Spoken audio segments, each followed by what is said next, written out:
আসসালামু আলাইকুম। আজকে আমি এবং আমার ফ্যামিলি আমরা সবাই ইনশাল্লাহ তুর্কির উদ্দেশ্যে যাত্রা শুরু করেছি। সম্পূর্ণ ভিডিওতে আপনারা আমার সাথে থাকবেন। যারা দুবাইয়ের আরব আমিরাতে আছেন, আপনারা যদি দুবাই থেকে তুর্কিতে যেতে চান, কী কী ডকুমেন্টস প্রয়োজন হবে, কত টাকা খরচ হবে, বিস্তারিত আজকের এই ভিডিওতে আমি আপনাদের সাথে শেয়ার করব। তো সম্পূর্ণ ভিডিওতে আপনারা আমার সাথে থাকবেন।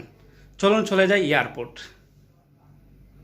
আমরা দুবাই এয়ারপোর্ট থেকে টিকিট না করে শারজা দিয়ে ফ্লাইট করার জন্য টিকিট নিয়েছিলাম। আমরা বর্তমানে আছি শারজা এয়ারপোর্ট। আমরা শারজা এয়ারপোর্ট থেকে ইস্তানবুল সাবিহা এয়ারপোর্টে ফ্লাইট করব ইনশাল্লাহ।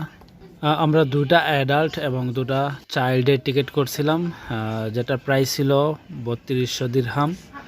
আর বর্তমানে আমরা শারজা এয়ারপোর্ট থেকে বোর্ডিং পাস নিয়ে গেছি, কিন্তু এখানে একটা সমস্যা হয়ে গেছে। আমরা করেছিলাম টার্কিশ এয়ারলাইন্সের টিকিট, কিন্তু এখানে আমাদের কাছে মেইলও আসছিল গত কয়েকদিন আগে যে টার্কিশ এয়ারলাইন্সের টিকিটটা চেঞ্জ হয়ে জেট এয়ারলাইন্স আমাদেরকে নিয়ে যাবে। যদিও আমরা টিকিট করেছি টার্কিশ এয়ারলাইন্সের, কিন্তু আমাদের ফ্লাইটটা আমাদেরকে শারজা থেকে সাবিহা এয়ারপোর্টে নিয়ে যাবে জেট এয়ারলাইন্স। সো আমাদের বোর্ডিং পাস কমপ্লিট করে এখন আমরা শারজা এয়ারপোর্টের ভিতরে ওয়েটিংয়ে আছি।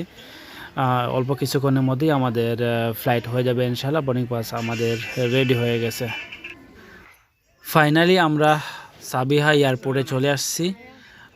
ছেলেটা আসলে অনেকে দুষ্টামি করে। বর্তমানে আমরা ব্রেকফাস্টের জন্য এয়ারপোর্টের ভিতরেই, সাবিহা এয়ারপোর্ট এর ভিতরেই জাস্ট হালকা নাস্তা অর্ডার দিয়েছি। তো ফাইনালি আমাদের সামনে আমাদের ব্রেকফাস্টটা চলে আসছে। আমি চেষ্টা করছিলাম বিমানের ভিতরে এবং এয়ারপোর্টের ভিতরে ভিডিও করার জন্য, কিন্তু আসলে ওইভাবে ভিডিও করার মতো কোনো সুযোগ হয় নাই। সো আমরা নাস্তা করে চলে যাব আমাদের হোটেলে। ফাইনালি আমরা বর্তমানে তুর্কি ইস্তানবুল ফাতিহ আছে। ফাতিহ এটা হলো টুরিস্ট এরিয়া।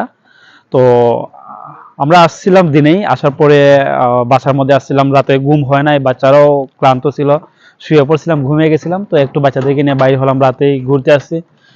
অনেক ভালো লাগতেছে, ঠান্ডা ঠান্ডা মৌসুম, দেখতে অনেক ভালো লাগতেছে।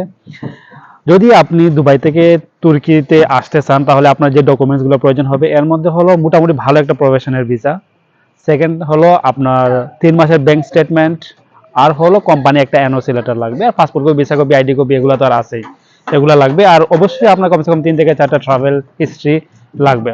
তো আমাদের best one travel and tourism থেকে আমরা সবসময় জানেন যে তুর্কির ভিসা করে থাকি, মালয়েশিয়া, থাইল্যান্ড সব জায়গায় ভিসা করে থাকি।